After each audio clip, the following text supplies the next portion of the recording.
उत्तर प्रदेश के एक छोटे से गांव सोनपुर में एक साधारण मगर दिल से अमीर इंसान रहता था, रामू किसान।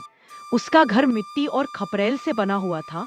आंगन में तुलसी का पौधा और दरवाजे पर हमेशा बंधी रहती उसकी प्यारी बैल जोड़ी मोती और हीरा।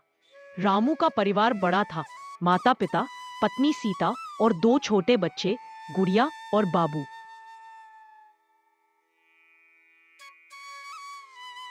रामू के पास जमीन ज्यादा नहीं थी, बस 4 बीघा खेत जो उसके पूर्वजों से विरासत में मिले थे। लेकिन खेती ही उसकी रोजी रोटी थी। गांव के लोग कहते हैं, रामू, तेरे पास तो जमीन कम है, तू शहर जाके नौकरी क्यों नहीं करता? रामू मुस्कुराकर जवाब देता, अरे भाई, मिट्टी की खुशबू से बढ़कर मेरे लिए कुछ नहीं। जमीन छोटी हो या बड़ी, अगर मेहनत सच्ची हो तो फल मीठा जरूर मिलता है। साल का आरंभ था।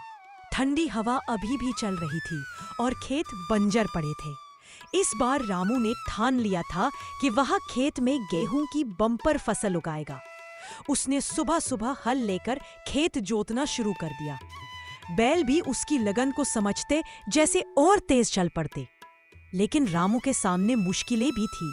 पिछले साल बारिश कम होने से फसल खराब हुई थी और घर का खर्च चलाना भी मुश्किल हो गया था। बीज खरीदने के लिए उसे गांव के महाजन से उधार लेना पड़ा। महाजन ने ऊंचा ब्याज रखा, लेकिन रामू को भरोसा था कि मेहनत से सब चुकता हो जाएगा। रामू सुबह सूरज निकलने से पहले उठता, खेत में जाता और दोपहर तक काम करता। दोपहर को थोड़ा आराम करके फिर शाम तक मेहनत करता। खेत में वह सिर्फ हल बैल ही नहीं चलाता, बल्कि खरपतवार भी निकालता। मिट्टी को नमी बनाए रखने के लिए हल्की हल्की सिंचाई करता। सीता भी घर के काम निपटाकर उसके साथ खेत आ जाती। दोनों मिलकर खेत को ऐसा संवारते जैसे कोई माँ अपने बच्चे को सजा धजा रही हो। बच्चे भी कभी कभी खेल खेल में मदद कर देते। बाबू पानी का लोटा लाकर देता और गुड़िया पत्तों से बैलों को हवा करती। सब कुछ ठीक चल रहा था, तभी अचानक एक हफ्ते तक लगातार बारिश होने लगी।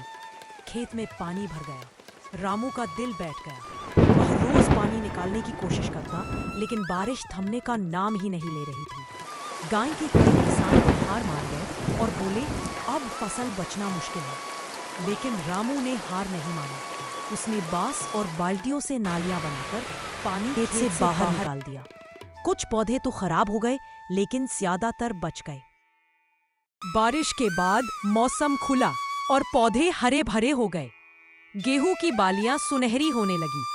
जब हवा चलती तो पूरा खेत लहरों की तरह झूमता। यह नजारा देखकर रामू की आंखों में चमक आ जाती। गांव के बुजुर्ग बोले, रामू, तेरी मेहनत रंग लाई। तेरे खेत की फसल तो पूरे गांव में सबसे अच्छी है। रामू की खुशी का ठिकाना न था, लेकिन वह जानता था कि असली काम अभी बाकी है, कटाई। फसल की कटाई मार्च का महीना आया और गेहूं की कटाई शुरू हुई। रामू ने अपने दोस्तों और रिश्तेदारों को बुलाया। सबने मिलकर दरांतियों से गेहूं काटा। खेत सुनहरा दिख रहा था, जैसे सोने की चादर बिछी हो। कटाई के बाद रामू ने गेहूं को मड़ाई के लिए बैलों से गहाया। फिर उसे हवा में उछालकर भूसा अलग किया।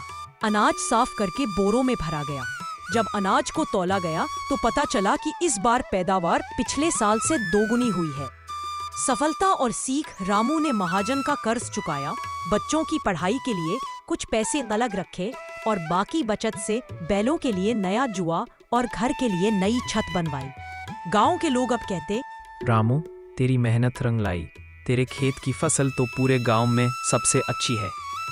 रामू हंसते हुए कहता, मेहनत, धैर्य से हर मुश्किल आसान हो जाती है। बस भरोसा नहीं खोना चाहिए।